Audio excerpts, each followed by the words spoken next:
Okay, so the video that you're about to see is a very intense point, and it was the overtime point against Vicious and whoever won that game was going to play on Sunday at World Cup.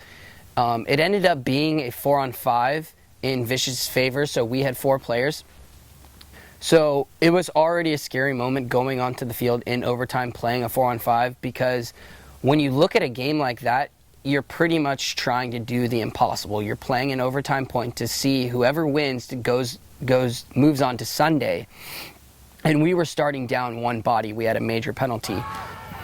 Okay, so in our breakout, we decided that we just wanted to do, a defensive breakout, because we did have only 4 players.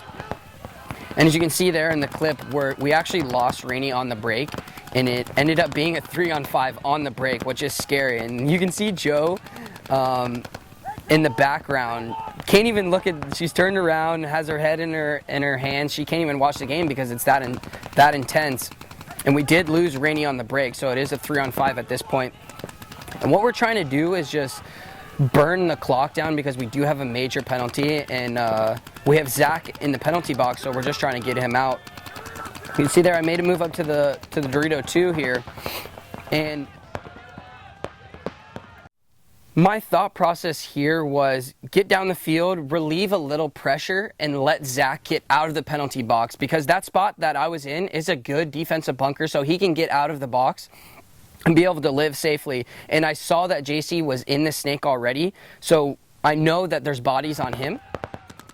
So he's relieving pressure on that side, so I knew that I had to move up to relieve that pressure to get Zach out alive to make it an even game.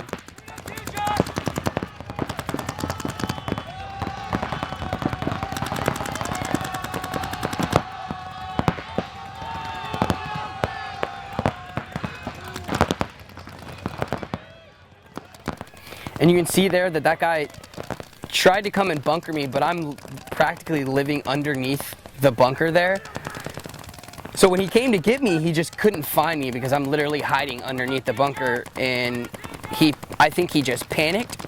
And luckily Josh made a wrap around the corner there and was able to shoot him. So that was a clutch situation there. You can see I got shot out there, but I managed to trade with the Dorito, and you can see Josh picked that up right away, which was perfect. And he made the call, made the call over to Zach, and from here it was kill 4, and there was only 1 body left, and he was in the snake, and JC ends up, cleaning the snake up. This is just a typical defensive play that ended up working in our favor, taking the opportunities that were giving to us and taking them to their full potential, like JC getting into the snake, relieving pressure on the snake side, me getting into the Dorito 2, relieving pressure from our guy to get out of the box, and then that relieves pressure from our back guys so that they're able to make good shots that are for the players that are coming down the field on the opposite team. So it was just play by play, very well executed by our team in terms of taking the opportunities that were given to us, relieving the pressure, getting out of the box safely, winning our gunfights, and then closing down the game.